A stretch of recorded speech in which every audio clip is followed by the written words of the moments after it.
Irene ഇപ്പൊ ഏറ്റവും happy ആയിട്ടുള്ള ഒരു മൊമെന്റിലാണ് നിൽക്കുന്നത്. കാരണം ഐറിന്റെ സ്വന്തം നാടായിട്ടുള്ള പാലക്കാട് തന്നെ ഐറിന് ജോബ് കിട്ടിയിരിക്കുകയാണ്. ഹാപ്പി അല്ലേ? പിന്നെ വളരെ സന്തോഷത്തിലാണ് ഞാനിപ്പോൾ. ഓക്കെ, ഐറിൻ ഒന്ന് ഇൻട്രൊഡ്യൂസ് ചെയ്യോ?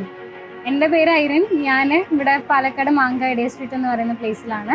ഓക്കെ ഓക്കെ, ഐറിന്റെ 10th കഴിഞ്ഞിട്ടുള്ള ജേർണി എന്ന് പറയുന്നത്.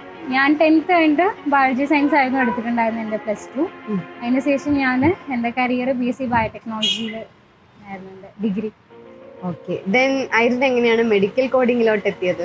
എനിക്ക് PG ആയിട്ട് ഒട്ടും അങ്ങനത്തെ ഇൻട്രസ്റ്റ് ഉണ്ടായിരുന്നില്ല. കാരണം എക്സ്പോഷർ ഭയങ്കര കുറവായിരുന്നു. കാരണം ഇവിടെ അതായത് നോർത്ത് ഇന്ത്യൻ സൈഡൊക്കെ ആയിരുന്നു ഭയങ്കര എക്സ്പോഷർ. അപ്പോൾ അതിലോട്ട് ഡീവിയേറ്റ് ചെയ്യാണ്ട് മെഡിക്കൽ കോഡിങ്ങിൽ പെട്ടെന്നൊരു ജോബ് ഉണ്ട് എന്നൊക്കെ പറഞ്ഞിട്ട് എൻ്റെ സീനിയറാണ് പറഞ്ഞത്.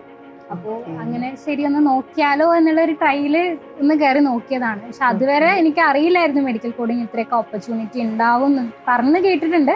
ബട്ട് ഞാൻ എൻ്റെ റിയൽ ലൈഫിൽ ഞാനത് എക്സ്പീരിയൻസ് ചെയ്തു. ഓക്കെ, എങ്ങനെയായിരുന്നു കാർഡിയയിലുള്ള ഒരു എക്സ്പീരിയൻസ്? നല്ല എക്സ്പീരിയൻസ് തന്നെയായിരുന്നു. ബിക്കോസ് ഞാനത് ഇതിനും ഒട്ടുമിക്ക വീഡിയോസിൽ ഞാൻ പറഞ്ഞിട്ടുണ്ട്. ലൈക്ക് എന്താ പറയുക, ഇവിടുത്തെ സ്റ്റാഫ്സും ഇവിടുത്തെ ബ്രാഞ്ച് ഹെഡുമാണ് അതിൻ്റെ ഹൈലൈറ്റ്.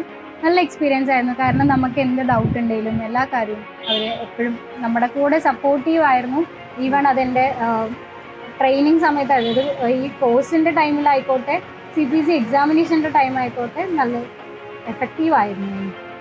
ഓക്കെ, അപ്പം ഐറിന് പാലക്കാട് തന്നെ ജോലി കിട്ടും എന്ന് വിചാരിച്ചിരുന്നോ ഐറിൻ? ഞാൻ ഒട്ടും എക്സ്പെക്ട് ചെയ്യാത്തൊരു സംഭവമായിരുന്നു. അൽഹംദുലില്ലാ പറയാണ്. കാരണം നമുക്ക് എല്ലാവർക്കും ഒരു ആഗ്രഹം ഉണ്ടാവും നമ്മുടെ നാട്ടിൽ ജോബ് കിട്ടണം എന്നൊക്കെ. പക്ഷെ അത് കിട്ടിക്കൊള്ളണമെന്നില്ല. പക്ഷെ ഇപ്പൊ ഹാപ്പിയാണ്. അതും വർക്ക് ഫ്രം ഹോം കിട്ടി എന്ന് പറയുന്നത് ഒത്തിരി സന്തോഷമുണ്ട്. Okay, thank you.